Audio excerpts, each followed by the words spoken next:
Hi there, it's Saturday the 3rd of August and we're currently at anchor just slightly to the north of Mizzen Head in Ireland, and the noise you can hear in the background is just the water, a wee bit of wave action, the water splashing against the hull. So we sort of roll around a wee bit, we're riding at anchor and it's just a wee bit rolly, and there's the occasional howl from the shore from what we think is probably a seal that just sounds a bit eerie. But anyway, the last time we spoke we were just about to go through Ramsey Sound, and that was quite a spectacular end to the day that we had there. And from there we had, what, 36 hours at anchor. Yeah, we dropped the anchor just at in a White wee Sands cove. Bay. Yeah. And yeah, it was a cracking spot, but we had no phone signal, and ordinarily that would be happy days. But we were needing to check forecasts and everything else for the big crossing.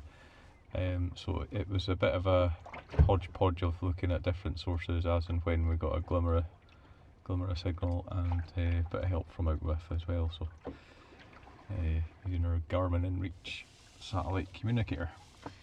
Yeah, we had lots of visitors when we were anchored there as well. And kayaks from the beach, so it was, Yeah, it was nice.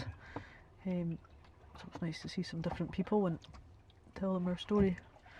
But anyway, the crossing. Yeah. Well, we made it across because we're here in Ireland. Yeah. But without a doubt, that was the hardest bit of this whole journey, and I know we've probably said that a million times already. But it was brutal, mentally and physically. It was best part of 48 hours without any sleep and just slogging at it. The tide in the channel, the St George's Channel between Wales and Ireland, is just, and that's neap tides that we're on just now as well. When it was with us, it was a decent enough help, but when it was against us, gee whiz, it almost undid all the good work that we put in.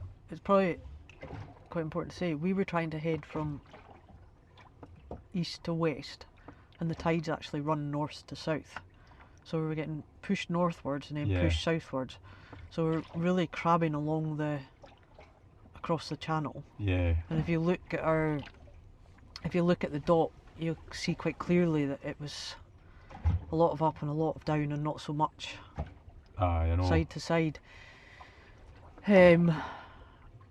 It was the one part of the trip that I really wasn't looking forward to. It was the one bit when people asked us before we left, what do you think is going to be most challenging, and I had it in my head that was going to be it. And lived up to expectations. It's halfway across, I was just absolutely exhausted. I wanted to throw in the towel, I just wanted to stop. I felt I didn't have an ounce of energy left to give this. It was quite a horrible place to be, really, because you're out in the middle of nowhere and you've got to keep going.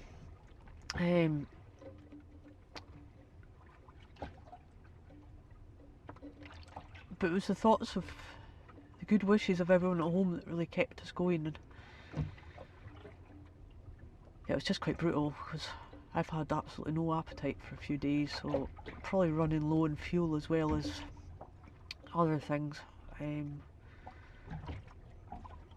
But we picked each other up and we carried on rowing and finally made it over to Ireland just as the weather was really starting to pick up, and another few hours and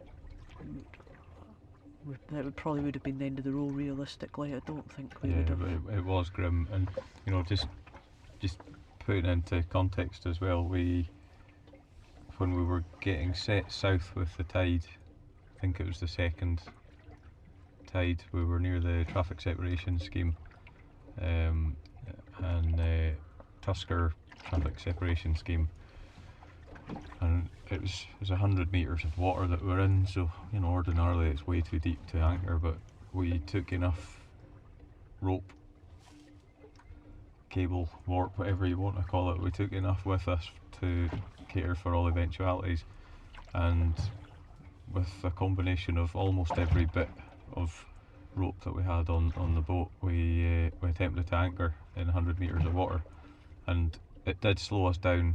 The anchor dragged a few times, and the anchor's showing signs for that. You know, it's a galvanised steel anchor, galvanised chain, and there's bits of it are polished.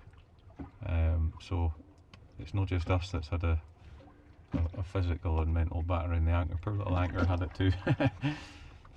But it bought us a little bit of time, because we needed that, and it saved us getting set too far south while we regrouped, got back together, and hauled it all the way back on board and got underway again. And we made it to the Irish side, just off Rosslare, just as the tide was turning in our favour, and it almost caught us out because there was a sandbank that it was threatening to sweep us across. We managed to skirt around the shallow bit by the skin of our teeth, and then we just had a pretty awesome run down tide and downwind. It was quite fresh by that point. It's also quite daunting as well though, because the waves are quite big, and even though it's pushing you, when you end up, if you end up side on to them, that's when you're in real danger of capsizing when they catch you. Yeah, And, so we had switched from using the auto tiller to foot steering. It's quite dynamic when you're running down sea like that. You need to have your wits about you, and you're watching every wave, and you need to adjust the angle that the boat's at by steering manually. If as Mhairi's saying, you get caught out broadside side onto the waves, that's potentially disastrous. And earlier on the waves weren't that big, but as we got further along the coast they were getting quite big, and you know they were big enough that they could capsize a boat of this size, and they were breaking in places too. So we got through that, and it took both of us on the oars to get around the little headland to get to Cahir. I'm probably pronouncing it wrong.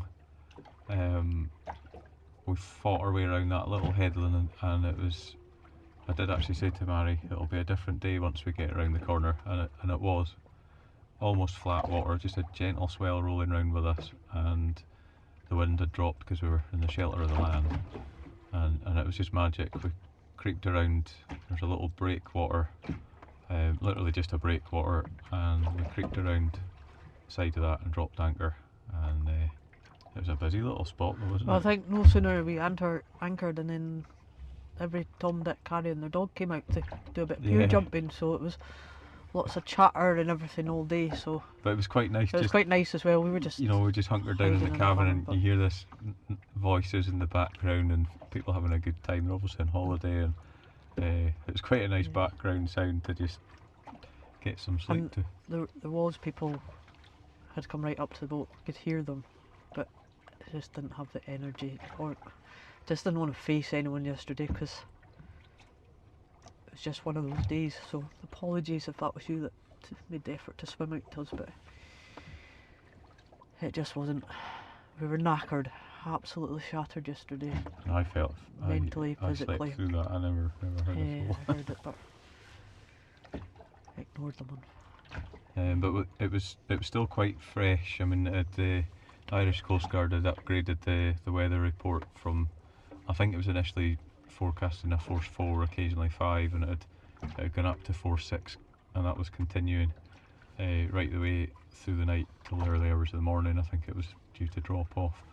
So we made the decision just to stay where we were, miss the next tide, and it was the right call because we were both shattered. We needed rest, and that played pretty well because we got up first thing this morning and Nice calm jumped day. on the tide, and we made really good progress. So we're just around Mizzen Head, as I've said already, and we made pretty good progress. Just got around the headland as the tide had started to turn, so again it was a little bit of a fight to get around, but we're actually further on than we'd planned to be, so making hay while the sun shines, and we're hopefully going to get another this afternoon. blast in this afternoon. We just need to be prepared to hunker down for some weather that's possibly coming in the next couple of days as well, but we're really hopeful that it's going to skirt round us and we'll miss the worst of it, so Yeah. we just have to wait and see what that brings. Yeah, but we're getting close to home. We're Yes. under 500 miles left to go. So we, this is doable. We've got enough time, provided there's no mad big hold-ups or anything like that. We can do this, and it feels good knowing that we've got such good support. It just it does lift you when you're, we're alone on this little boat.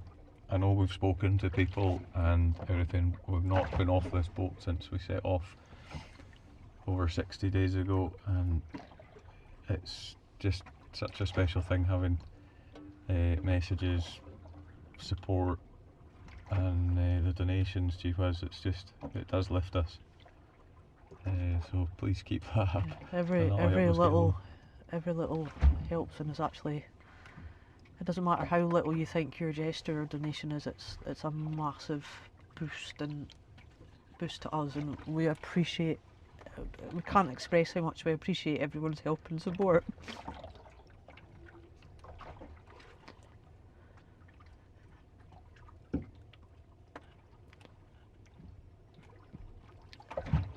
And we're looking forward to getting back and seeing everyone.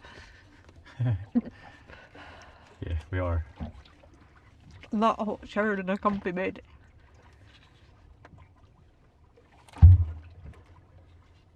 And a lobster and a steak.